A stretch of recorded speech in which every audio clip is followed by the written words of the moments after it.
Hello students and welcome to sixth lecture of this topic vector. और आज के इस लेक्चर में हम लोग प्रॉब्लम सॉल्व करने वाले हैं और वेक्टर के सारे टॉपिक से हम लोग आज प्रॉब्लम सॉल्व करेंगे, right from addition of vector, resolution, unit vectors, dot product, cross product, सभी टॉपिक से रिलेटेड क्वेश्चन आज हम लोग सॉल्व करेंगे। टोटल 10 क्वेश्चन हम लोग सॉल्व करने वाले हैं इस लेक्चर में। लेकिन क्वेश्चन सॉल्व करने से पहले हम लोग एक नज़र डालते हैं कि जो एग्जाम्पल्स क्या होते हैं। ये थोड़ा सा छूट गया था कि डॉट प्रोडक्ट और क्रॉस प्रोडक्ट जो हमने पिछले लेक्चर्स में पढ़ा था, तो डॉट प्रोडक्ट और क्रॉस प्रोडक्ट के जो फिजिकल एग्जाम्पल या फिजिक्स में जो एग्जाम्पल आप आगे चल के देखने वाले हैं उस पर एक नज़र डालते हैं। अगर मैं बात करूं डॉट प्रोडक्ट की, तो ये कहाँ कहाँ पर हमें नज़र आने वाला है। डॉट प्रोडक्ट नज़र आता है वर्क डन में। जो वर्क डन होता है that is dot product of force and displacement, ये होता है। ठीक इसी तरह से जो पावर डिलीवर्ड होता है by force, power is dot product of force and instantaneous velocity. इसी तरह से जैसे मान लीजिए मैग्नेटिक फ्लक्स, ये आप 12th में पढ़ेंगे, जो magnetic flux through an area that is given by magnetic field dot A. ठीक है, ये अगर small amount of magnetic flux की बात हो रही है किसी एक छोटे से एरिया में, तो ये बी डॉट डी ए हो जाएगा, लेकिन बेसिकली ये डॉट प्रोडक्ट होता है of magnetic field and area. Similarly अगर इलेक्ट्रिक फ्लक्स की बात हो रही है then it is electric field into area, that is dot of area. अब अगर आगे बढ़ें और क्रॉस प्रोडक्ट की बात करें, तो क्रॉस प्रोडक्ट में पहला एक क्वांटिटी आता है दैट इज टॉर्क, जो हम लोग रोटेशन मोशन में पढ़ेंगे। Torque is given by R cross F.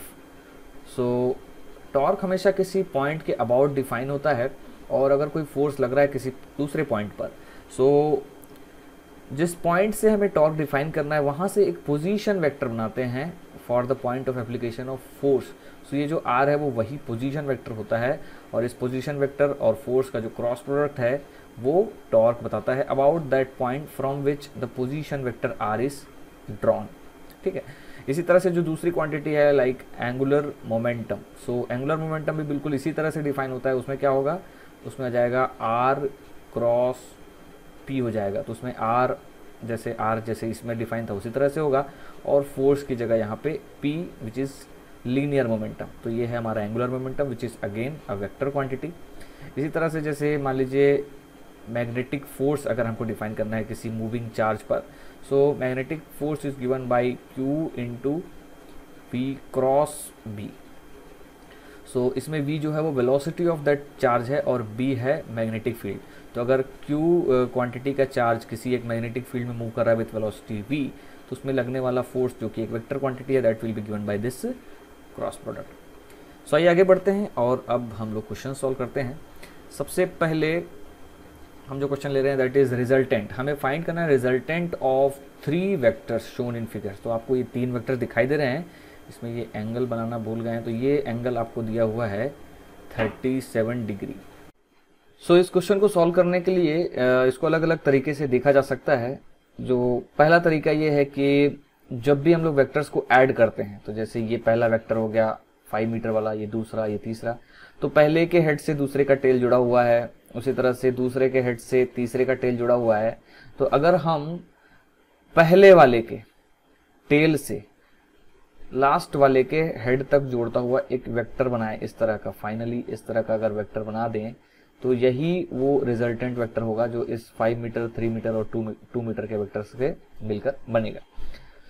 ये बनाने के लिए हमको इस पॉइंट का कोऑर्डिनेट चाहिए, और कोऑर्डिनेट निकालने के लिए हम लोग एक एक स्टेप आगे बढ़ सकते हैं। जैसे ये 5 मीटर का ये वेक्टर है, 37 डिग्री पे ये इंक्लाइंड है यहाँ पे एक्स एक्सिस के साथ, तो इसका जो ये वाला कंपोनेंट होगा वर्टिकल कंपोनेंट, ये हो जाएगा 5 sin 37।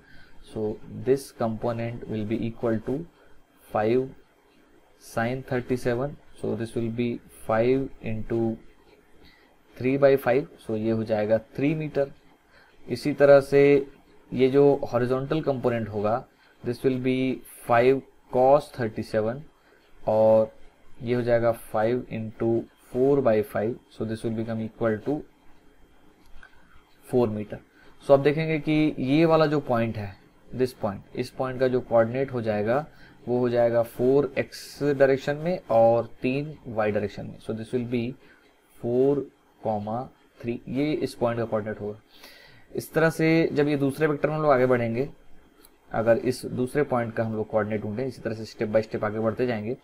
सो 4,3 में 3 मीटर जो है एक्स कोऑर्डिनेट बढ़ जाएगा, तो 4 + 3 ये हो जाएगा 7, जबकि वाई कोऑर्डिनेट सेम रहेगा, तो 7,3 हो जाएगा ये। और इसी तरह से लास्ट वाले में अगर देखें, सो 2 जो ये वाला वेक्टर है, इसमें जो आपका एक्स कोऑर्डिनेट वही है और वाई कोऑर्डिनेट में ये 2 बढ़ जाएगा। सो 3 + 2 ये हो जाएगा 7, 3 + 2 दैट इज 5। सो ये हमारा फाइनल पॉइंट हो जाएगा। और ओरिजिन से जब इस वेक्टर को जोड़ा जाएगा, ओरिजिन से इस पॉइंट को जोड़ा जाएगा, सो ये जो रिजल्टेंट वेक्टर है, इसका नाम मैं नाम दे देता हूँ are.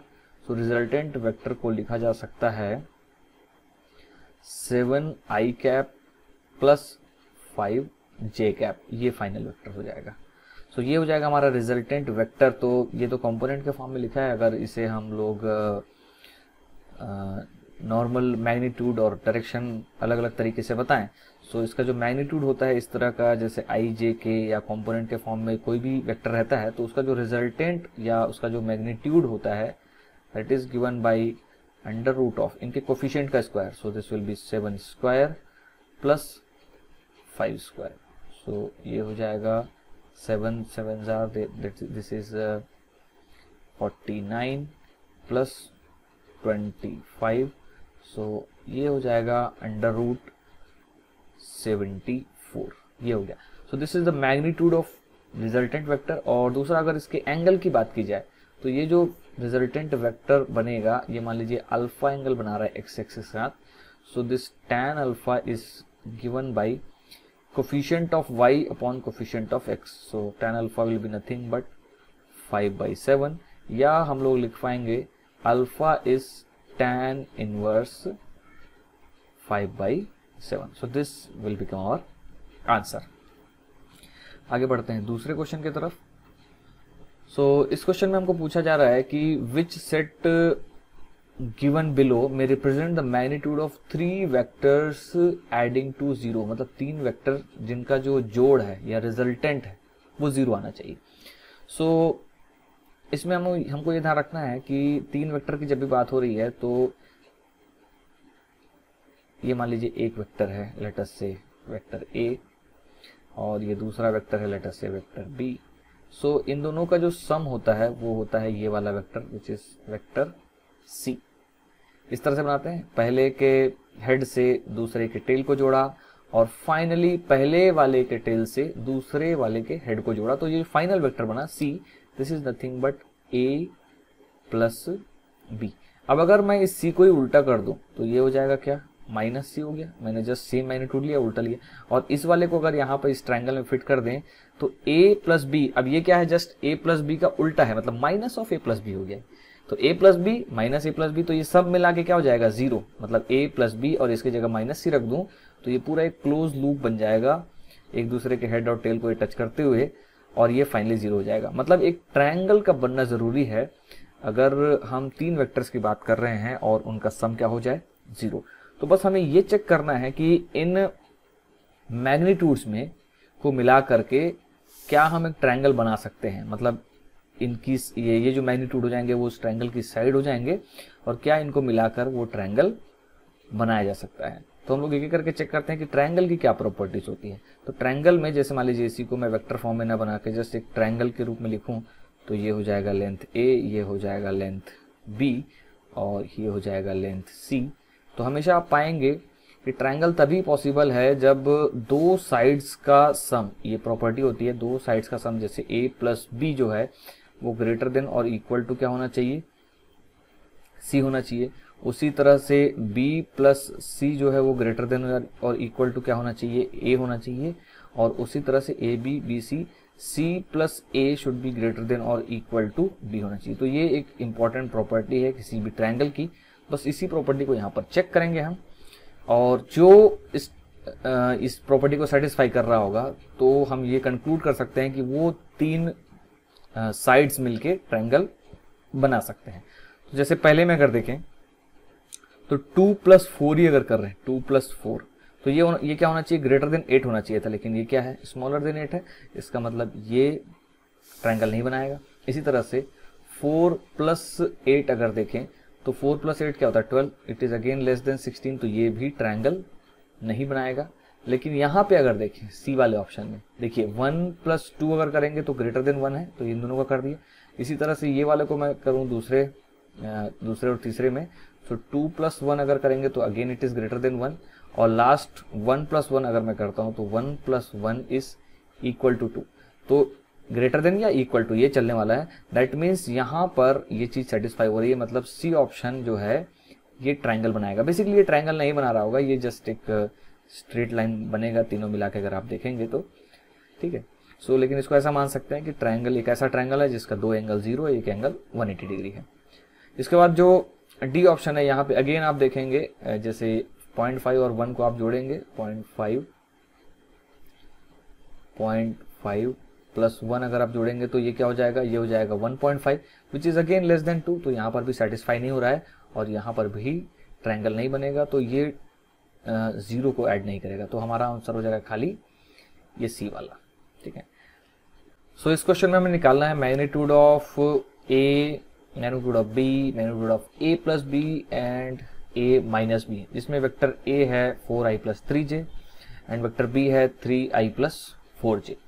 So magnitude of a की बात की जाए then that is given by square root of जो i का कोफिशिएंट है उसका स्क्वायर, तो यहाँ पे हो जाएगा 4 का स्क्वायर प्लस जो j का कोफिशिएंट है उसका square, so that will become 3 का square. So this will become √4 square is 16 + 3 square is 9, तो ये हो जाएगा √25 और ये हो जाएगा 5। So this becomes answer for first part. इसी तरह से अगर b का मैग्नीट्यूड निकालें, so this will be again given by square root of यहाँ पर 3 square plus 4 square. So again देखेंगे ये सेम रिजल्ट आएगा और ये वैल्यू भी आएगी 5। बात करें a + b के मैग्नीट्यूड की, तो a + b का मैग्नीट्यूड अगर निकालना है तो हमें किसका मैग्नीट्यूड निकालना है, a + b मतलब 4i + 3i it is 7i plus again 3j + 4j it is 7j। तो इसका मैग्नीट्यूड अगर निकालें तो ये हो जाएगा स्क्वायर रूट ऑफ 7 का स्क्वायर प्लस अगेन 7 का स्क्वायर। सो 7 का स्क्वायर अगर हम कॉमन ले लें और स्क्वायर रूट से जब वो बाहर आ जाएगा तो वो बच जाएगा 7 और स्क्वायर रूट ऑफ 1 + 1 2, तो ये हो जाएगा 7√2। ये हो जाएगा आंसर फॉर सी पार्ट। इसी तरह से अगर डी में a - b का मैग्नीट्यूड अगर निकालना है तो सबसे पहले हमें निकालना पड़ेगा a - b और फिर उसका मैग्नीट्यूड। तो a - b क्या होगा, देखिए 4i - 3i it is i and b, इसमें से सॉरी j वाला पार्ट अगर करेंगे तो 3 - 4 इट इज -1, सो -j ये बचेगा। सो इसका अगर मैग्नीट्यूड निकालना है तो this will become square root of 1 का स्क्वायर प्लस -1 का square, so this will become √2। तो ये हो जाएगा आंसर फॉर डी पार्ट। यहाँ पे हमको दिया हुआ है दो वेक्टर a जो कि 20 डिग्री बना रहा है एक्स एक्सिस के साथ और वेक्टर b जो बना रहा है 110 degree with x axis. Magnitude of this vectors are 3 metre and 4 metre respectively. हमें फाइंड करना है resultant of these two vectors. तो सिचुएशन को थोड़ा सा ड्रॉ कर लेते हैं।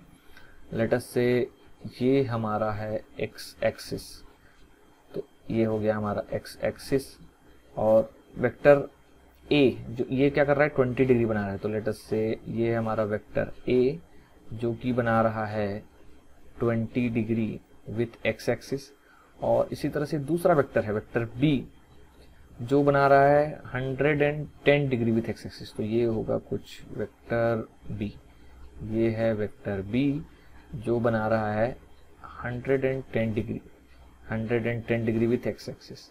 तो अगर हमें रिजल्टेंट निकालना है a और b का तो हमें ये पैरेललोग्राम कंप्लीट करना पड़ेगा इस तरह से और ये जो बन जाएगा ये वाला वेक्टर इसका जो डायगोनल ये बन जाएगा रिजल्टेंट और जो ये रिजल्टेंट का जो मैग्नीट्यूड होगा this will be given bye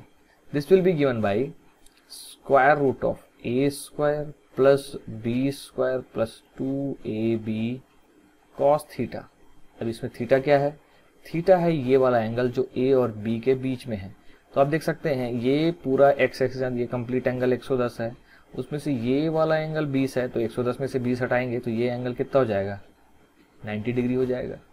so cos of 90 हो जाएगा 0। तो ये जो 2ab कॉस थीटा वाला टर्म है ये पूरा का पूरा 0 हो जाएगा और ये रिजल्टेंट हम लोग इस तरह से निकाल पाएंगे, this will be A square plus B square का अंडर रूट। ए और बी की वैल्यू दी हुई है, it is 3 metre and 4 metre. So this will be under root of 3 square plus 4 square, 3 square हो जाएगा 9, 4 स्क्वायर 16, 16 प्लस 9 ये हो जाएगा 25 और रूट ऑफ 25 हो जाएगा 5 metre. So this will be the resultant, मतलब ये जो रिजल्टेंट हमने बनाया ये हो जाएगा 5 मीटर। सो इसमें हमको बोला गया है right the unit vector in the direction of this vector A, और वेक्टर ए दिया है 5i plus j minus 2k। So unit vector जब भी हम लोग लिखते हैं तो उसे लिखने का तरीका होता है unit vector in the direction of A is given as vector A upon magnitude of A. So vector A है 5i plus j minus 2k and that divided by इसका जो मैग्नीट्यूड होगा, सो मैग्नीट्यूड होगा under root i के coefficient का square, so this is 5 square plus j के coefficient का square, so it is 1 square plus k के coefficient का square, so it is minus 2 square. So ये होने वाला है 5i plus j minus 2k and that divided by under root of 5 square is 25 plus 1 और ये हो जाएगा प्लस 4। सो 4 प्लस 1 5 और 25 हो जाएगा 30। सो this will B 5i plus j minus 2k that divided by under root 30. So this will become our unit vector in the direction of A. ठीक है, अगले क्वेश्चन में से पूछा है find angle between two vectors, और ये दो वेक्टर्स हैं A एंड B जो इस तरह से दिए गए हैं। A is 2i plus 3j plus 4k and B is 3i plus 4j plus 5k। So angle निकालने के लिए हमने ये डिस्कस किया है कि हम लोग यूज करते हैं concept of dot product. So dot product क्या होता है? a dot b is equal to magnitude of a into magnitude of b into cos theta, where theta is angle between a and b। So यहाँ से cos theta निकल के आता है a dot b upon A B. So a and b these are magnitudes. So magnitude अगर हम लोग dot product पहले निकाल लें a डॉट b, तो a डॉट b किस तरह से निकाला जाएगा? a डॉट b ये होता है, देखिए i और i के कोफिशिएंट को मल्टीप्लाई कीजिए तो ये हो जाएगा 2 इंटू 3 6 प्लस j के कोफिशिएंट्स को मल्टीप्लाई कीजिए तो 3 इंटू 4 12 प्लस k के कोफिशिएंट को मल्टीप्लाई करेंगे तो 4 इंटू 5 इट इज 20। सो ये कितना होना है? ये होना है 12 प्लस 6 इट इज 18 और 20, दिस विल बी 38। सो ये हो जाएगा a dot b। Now a and b मतलब magnitude of a, magnitude of a अगर निकालेंगे तो मैग्नीट्यूड ऑफ a निकल के आएगा अंडर रूट ऑफ एक एक कोफिशिएंट का स्क्वायर का सम, तो 2 square plus 3 square plus 4 square. So ये होगा under root 4 plus 9 plus 16। So ये वैल्यू आएगी अंडर रूट 29 हो जाएगा ये। सिमिलरली मैग्नीट्यूड ऑफ b अगर निकालें तो मैग्नीट्यूड ऑफ b बिल्कुल इसी तरह से निकालेंगे, 3 square plus this 4 square plus this 5 square, और इसे भी आप सॉल्व कर सकते हैं। This will come out to be under root 58 ये आ जाएगा।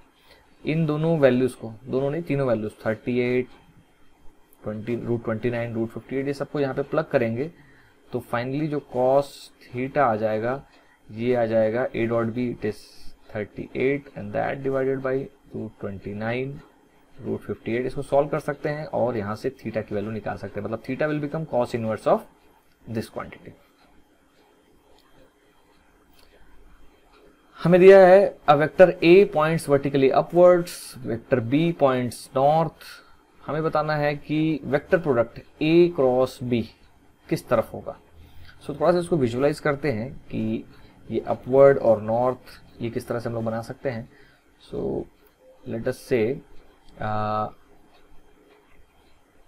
से ये मैंने बनाया ईस्ट, लेट अस से दिस इज ईस्ट डायरेक्शन, और ये जो है ये नॉर्थ डायरेक्शन है, एंड दिस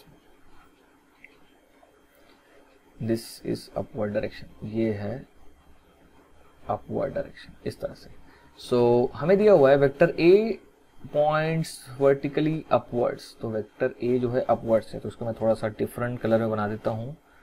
वेक्टर ए, तो यहाँ से ये एक वेक्टर ए होगा जो अपवर्ड्स पॉइंट कर रहा होगा, this is vector A. And B points north, मतलब जहाँ से बी की तरफ नॉर्थ की तरफ ये है बी, और ये अपवर्ड है, ये हमको ध्यान रखना है. सो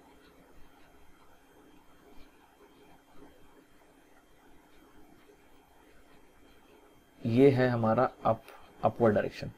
सो आप खुद ही देख सकते हैं, राइट हैंड अपना थंब हम लोग यूज कर सकते हैं, राइट हैंड पाम, और अप मतलब यहाँ से अपवर्ड से अगर मैं नॉर्थ की तरफ फिंगर को कर्ल करूंगा तो आप देख पाएंगे कि ये जो डायरेक्शन है ये ईस्ट के ऑपोजिट, मतलब ये इस तरफ जाएगा. So this direction will be west. तो आंसर हो जाएगा along west. A cross B will be directed along waste.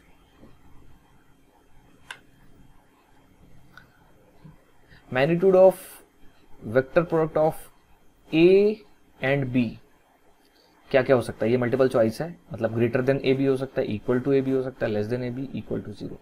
So vector product A cross B की अगर बात की जाए, ए क्रॉस बी, तो इसका जो मैग्नीट्यूड होता है this is given by A B sine theta. अब हमें ये मालूम है कि साइन थीटा का क्या रेंज होता है. Sine theta varies between -1 and 1, मतलब -1 से लेके 1 तक ये सारी वैल्यू लेता है, बीच में 0 भी हो जाता है. सो अगर इस इक्वेशन को, इनइक्वालिटी को मैं ए बी से मल्टीप्लाई करूं तो ये हो जाएगा -ab will be less than equal to AB sin theta will be less than equal to AB. अब हमको मालूम है कि ये AB sin theta ये क्या है, this is nothing but magnitude of cross product. तो हम लोग बोल सकते हैं -AB will be less than equal to magnitude of this cross product and that will be less than equal to AB.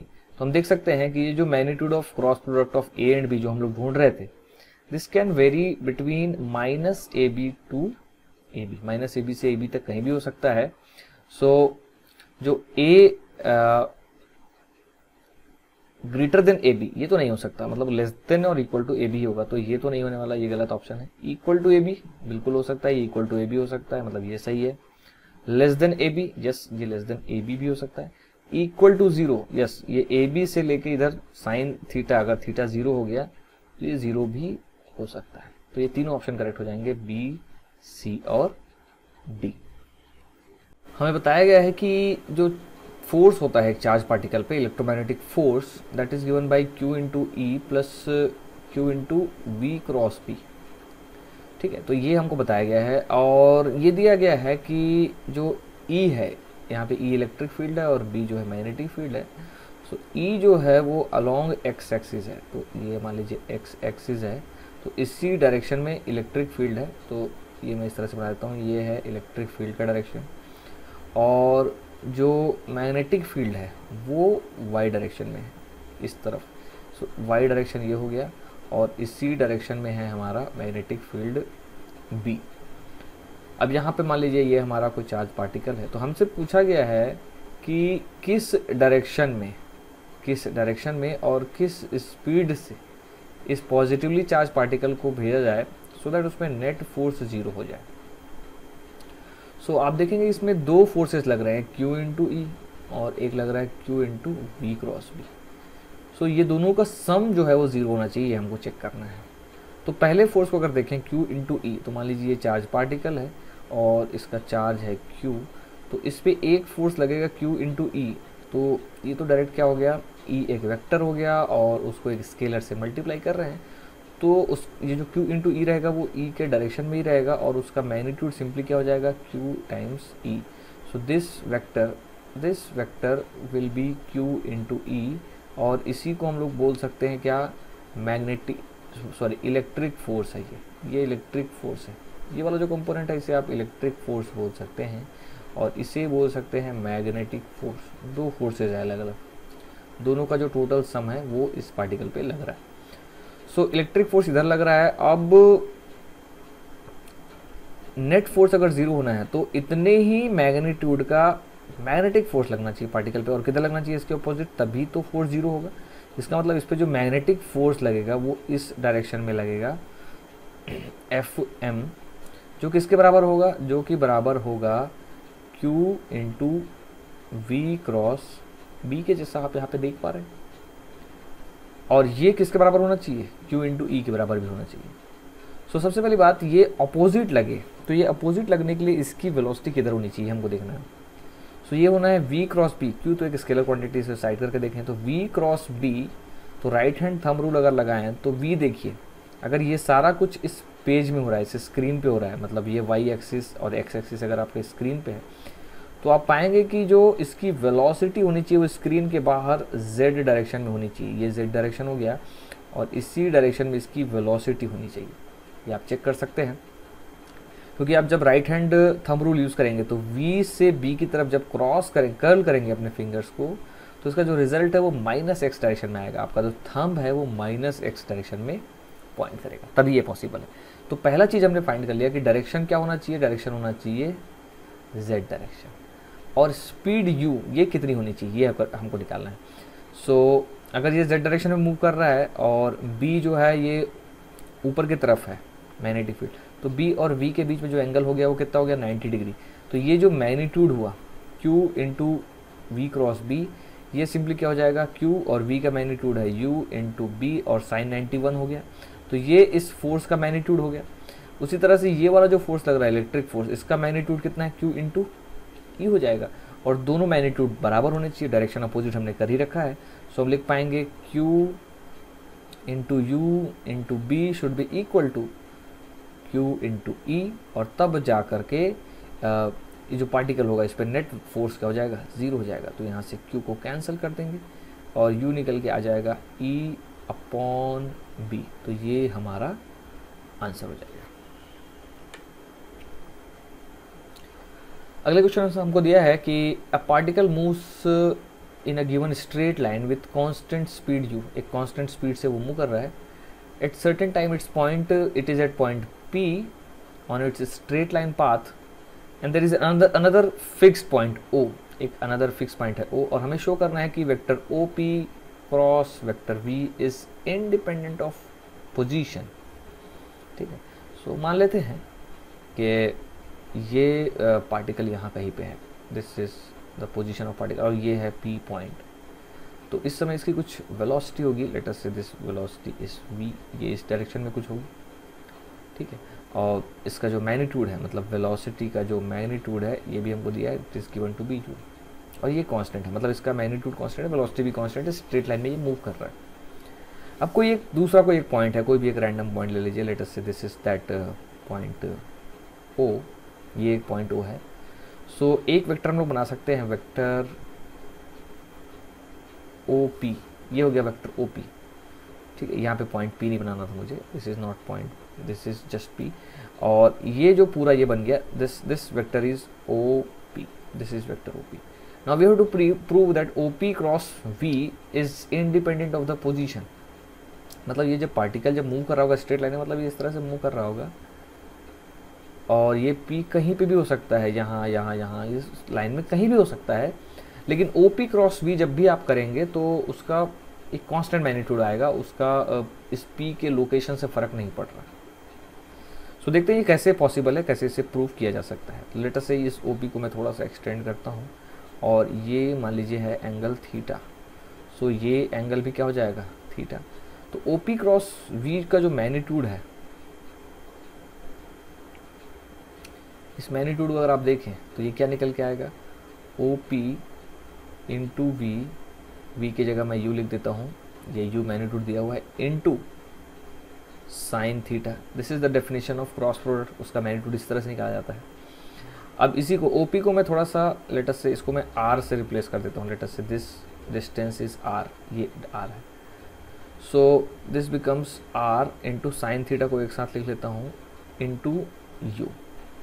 अब देखिए ये आर साइन थीटा को देखिए, इस क्वांटिटी को देखिए, ये क्या आने वाला है। तो यहाँ से एक परपेंडिकुलर ड्रॉप करें अगर इस लाइन में, तो ये मैंने एक परपेंडिकुलर ड्रॉप किया, तो आप देखेंगे कि ये जो लेंथ होगी total, that is shortest distance of this point from this straight line, this is nothing but your R sine theta, और इसे हम लोग बोल देते हैं एल, और ये कांस्टेंट रहने वाला है। मतलब होगा क्या, पार्टिकल जब मूव करेगा तो आर भी चेंज होगा, साइन थीटा भी चेंज होगा, ऑफ कोर्स थीटा भी चेंज होगा। भाई जैसे पार्टिकल दूर चला गया तो आर बढ़ जाएगा और थीटा कम हो जाएगा, लेकिन आर साइन थीटा कांस्टेंट रहेगा, ये एल कांस्टेंट रहेगा। दैट मीन्स ये जो परपेंडिकुलर डिस्टेंस है इस स्ट्रेट लाइन से वो कांस्टेंट रहने वाली है। That means this entire thing are sine theta is going to be constant. Similarly this u is also constant. तो आप पाएंगे कि ये जो पूरा O P u sine theta constant है, that means O P cross v ये constant है, इसका मैग्नीट्यूड कांस्टेंट है। और साथ ही साथ आप देखेंगे डायरेक्शन भी चेंज नहीं हो रहा है। जैसे इस केस में ओ पी क्रॉस वी, अगर इस स्क्रीन में बात हो रही है तो ओ पी क्रॉस वी का जो डायरेक्शन है इनवर्ड्स, तो डायरेक्शन भी चेंज नहीं हो रहा है और मैग्नीट्यूड भी चेंज नहीं हो रहा है। इसका मतलब ओ पी क्रॉस वी जो है वो कांस्टेंट है, independent of position and time है। सो आई होप इस लेक्चर से जो हमने 10 क्वेश्चन सॉल्व किए वेक्टर्स के, उससे आपको वेक्टर्स के कॉन्सेप्ट, बेसिक कॉन्सेप्ट समझने में काफ़ी हेल्प मिली होगी। Thanks for watching.